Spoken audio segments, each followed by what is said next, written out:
गवाक्ष में आप सभी का स्वागत है। आज की वीडियो में हम अपनी पाठ्यपुस्तक आरोह भाग 2 के गद्य खंड का दूसरा पाठ बाजार दर्शन पढ़ेंगे। बाजार दर्शन जैनेन्द्र कुमार का एक महत्वपूर्ण निबंध है। कई दशक पहले लिखा यह निबंध आज के समाज के भोक्तावाद और बाजारवाद को समझाने में बेजोड़ है। वे अपने परिचितों मित्रों से जुड़े हुए अनुभवों से स्पष्ट करते हैं कि बाजार की जादुई ताकत हमें अपना गुलाम बना लेती है। हम तभी बाजार का लाभ उठा सकते हैं जब हमें अपनी आवश्यकताओं का ज्ञान हो। अगर हम अपनी ज़रूरतों को समझे बिना बाजार की चमक दमक में फंस गए तो असंतोष, तृष्णा, ईर्ष्या जैसी भावनाएं हमें घायल करती रहती हैं। इसी बात को लेखक ने अलग अलग प्रकार से समझाने की कोशिश की है। लेखक के अनुसार बाजार में 3 प्रकार के ग्राहक जाते हैं। पहला, उनके एक मित्र जैसा जिसे अपनी आवश्यकताओं का ज्ञान नहीं होता, इसलिए बाजार की चमक दमक में खो जाता है और अनावश्यक वस्तुएं खरीद लेता है। साथ ही वह बाजार को शैतान का जाल समझता है और उसकी सजावट में न फंसना बेशर्मी बताता है। लेखक के विचार से बाजार ग्राहकों को अपनी आकर्षण से आमंत्रित करता है, जिसे देखकर चाह उत्पन्न होती है और चाह वहाँ होती है जहाँ अभाव होता है। लेकिन सजी धजी दुकानों के बीच खड़े होकर आदमी को लगने लगता है कि उसके पास कितना कम है।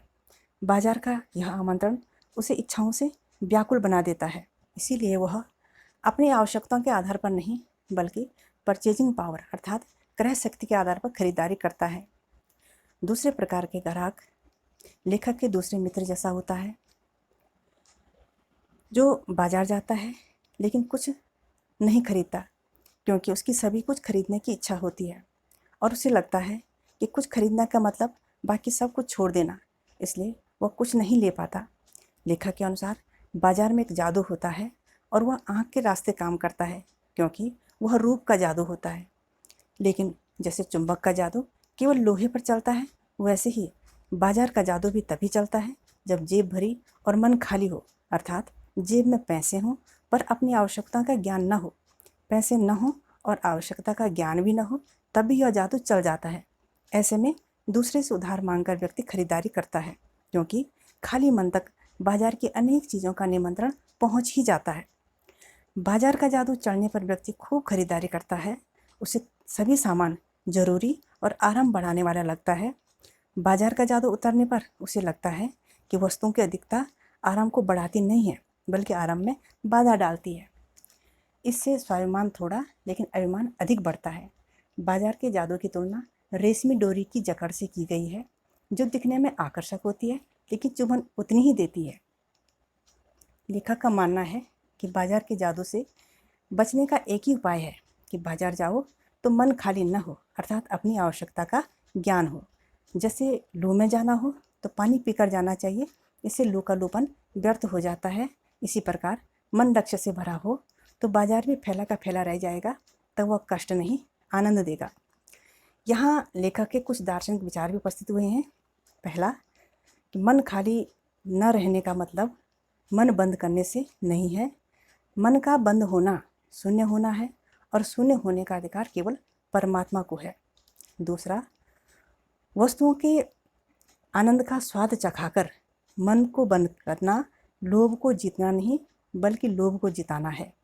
यह तो अपनी आँख फोड़कर लोभनीय के दर्शन से बचने जैसा है, क्योंकि आँख फूटने पर भी देखी गई वस्तुओं को देखना बंद नहीं होता।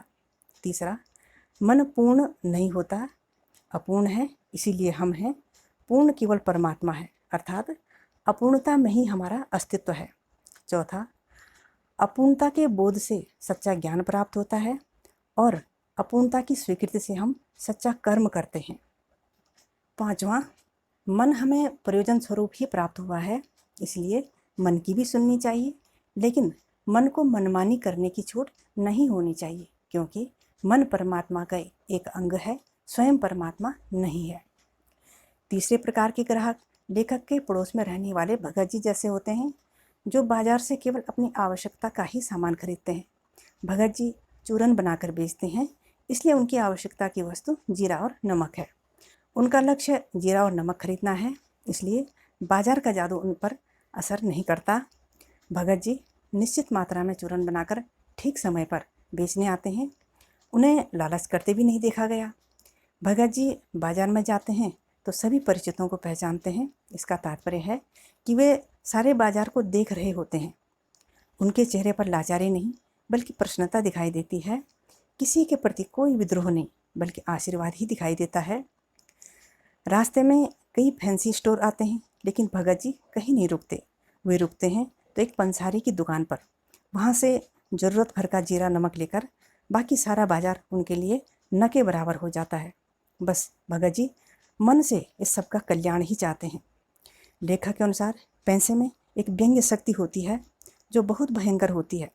जैसे कोई व्यक्ति पैदल चल रहा है और सामने से ही धूल उड़ाती गाड़ी निकल जाती है तो उसे देखकर उस व्यक्ति को लगता है जैसे कलेजी को चीरती हुई एक कठोर व्यंग्य की रेखा आर पार हो गई हो। अर्थात उस व्यक्ति को बहुत दुख होता है, जैसे उसे कोई ये कह रहा हो कि तुम इससे वंचित हो। तब वह व्यक्ति अपने दुर्भाग्य को कोसता है कि ऐसे माँ बाप के घर मेरा जन्म क्यों हुआ जिनके पास गाड़ी भी नहीं है। कितनी शक्ति है पैसे की इस व्यंग्य में जो अपने माता पिता के प्रति भी हमें कृतज्ञ कर सकती है। लेकिन भगत जी के पास ऐसा बल है जो पैसे की व्यंग्य शक्ति के सामने भी अजेय बना रहता है। लेखक के अनुसार यह बल वहाँ नहीं हो सकता जहाँ सांसारिक वैभव के प्रति आकर्षण होता है, लालसा होती है और संग्रह करने की इच्छा होती है।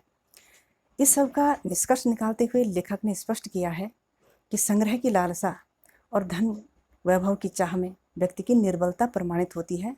निर्बल ही धन की ओर झुकता है और यह मनुष्य पर धन की तथा सजीव पर निर्जीव की विजय है। बाजारवाद के निष्कर्ष स्वरूप लेखक ने स्पष्ट किया है कि बाजार को सार्थकता वही व्यक्ति देता है जो यह जानता है कि वह क्या चाहता है, अर्थात जिससे अपनी आवश्यकता का ज्ञान है, क्योंकि बाजार का कार्य ही आवश्यकता के समय काम आना है। क्रय शक्ति के आधार पर तो व्यक्ति बाजार को विनाशक, शैतानी और व्यंग्य की शक्ति ही देता है। पैसे के आधार पर खरीदारी करने वाले न तो बाजार से लाभ उठा सकते हैं और न बाजार को सच्चा लाभ दे सकते हैं। ऐसे लोग बाजार का बाजारोपन बढ़ाते हैं, अर्थात कपट बढ़ाते हैं। कपट के बढ़ने से आपसी सद्भाव घट जाता है। सद्भाव के घटने से लोग आपस में भाई, मित्र या पड़ोसी नहीं रह जाते, वे केवल बेचने वाले और खरीदने वाले बनकर रह जाते हैं।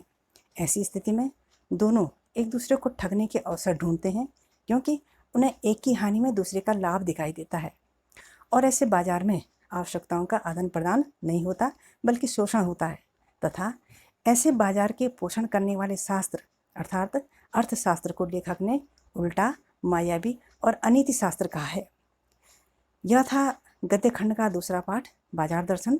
अगली वीडियो में हम प्रश्नोत्तर समझेंगे।